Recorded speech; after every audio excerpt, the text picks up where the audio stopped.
papers were published on an internal Department of Defense website, but they've never been made public. 6 of them have now leaked out, and I brought along 2 more for you that have not been made public.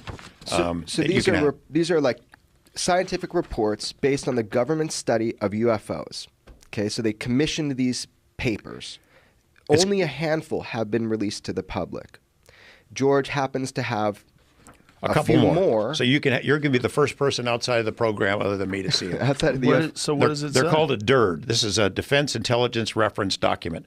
This paper is on metamaterials. So how you could engineer existing Earth materials where you could duplicate what you're seeing up there. None of these papers, 2 of them actually, mention aliens or UFOs. They're strictly on what the state of our knowledge is or was as of 2009. And they reference aliens and UFOs? Only 2 of the papers do. And how do they reference them? Well, there's one of the papers that looks at the physical effects of people that come into contact with these unknown craft. And it's sort of like the effects of radiation or microwaves. There are physical effects, hundreds of cases that have been investigated, and that's what that paper looks at. And that's already out there. Yeah, the harm that is done to the body, what they call close proximity to a UAP, which is a UFO.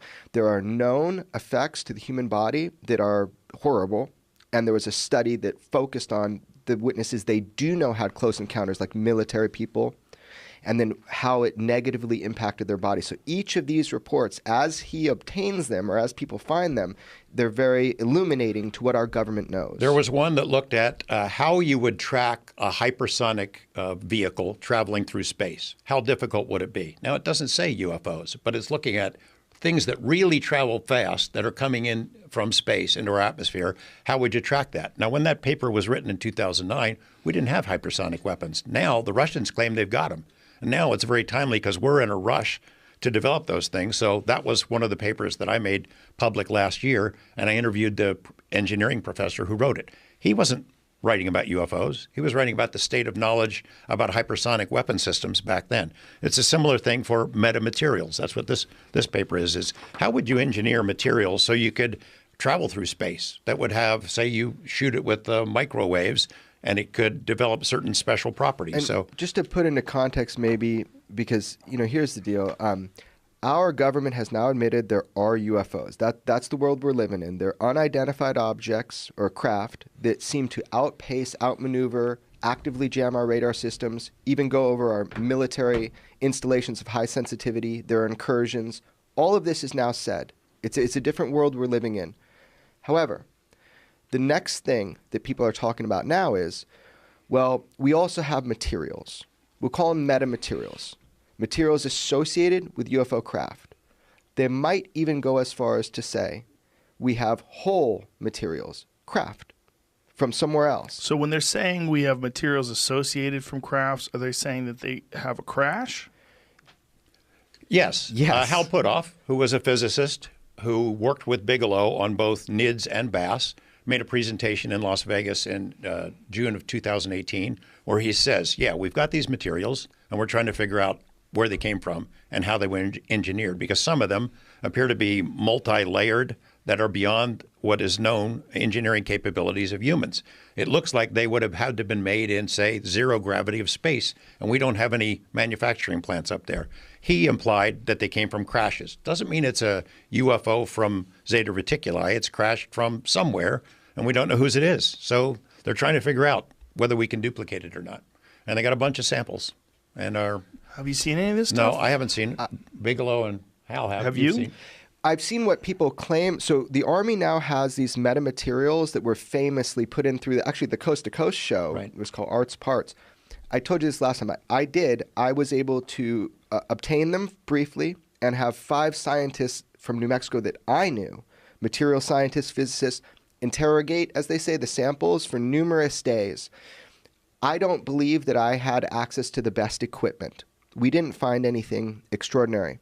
Other people have. So right now the Army has... So, but when you say you didn't find anything extraordinary, did you find anything ordinary?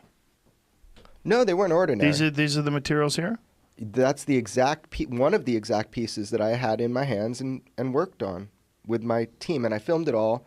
But right now, because of TTSA, they've made a deal with the Army, and I think the Army has these parts. But I feel like we're missing the big note here. The big note is, a few years ago, UFOs are still laughable. Military doesn't look after that. Turns out we have programs that do.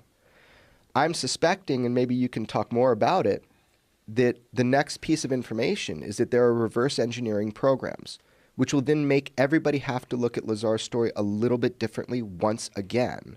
If we admit that we are trying to reverse engineer either materials or actual craft from somewhere else, intelligently designed metals or craft from somewhere else, if there are crash retrieval programs for vehicles we don't know where they're from, that's going to make me look at Bob's story even more differently. Right, but isn't that a big if? I mean, if they've... It's an interesting time. It is, but I mean, there's no indication that they're willing to discuss some retrieved craft, right? Yeah, I think that's a heavy lift. So supposedly the New York Times is working on that story. I think it'd be pretty hard for More them than supposedly. They are. Yeah, they are. They've been asking people about this stuff, but I mean, to get that into print, to get it past their editors, that's a hard deal, hard sell. Alleged extraterrestrial material from the bottom of a wedge-shaped craft in the late 1940s made of 26 alternating layers, 1 to 4 microns dark bismuth. Is that how you say that? Bismuth. Bismuth. And 100 to 200 microns of silver, magnesium, zinc alloy. Each of the 6 pieces received from the U.S. Army source were formed with a curvature that tapered. So basically they're saying there's no process that we know of that would create this alloy layered in that type of layer system. I actually have a piece out about this. Isn't that kind of how they did samurai swords? Ooh, that's cool. Yeah, I'm not sure that this is alien of any kind, but it is of unknown origin. And well, Jacques Vallée has like 20, as I said last, Jacques fucking Vallée, he's got like 27 samples of things associated with crash retrieval.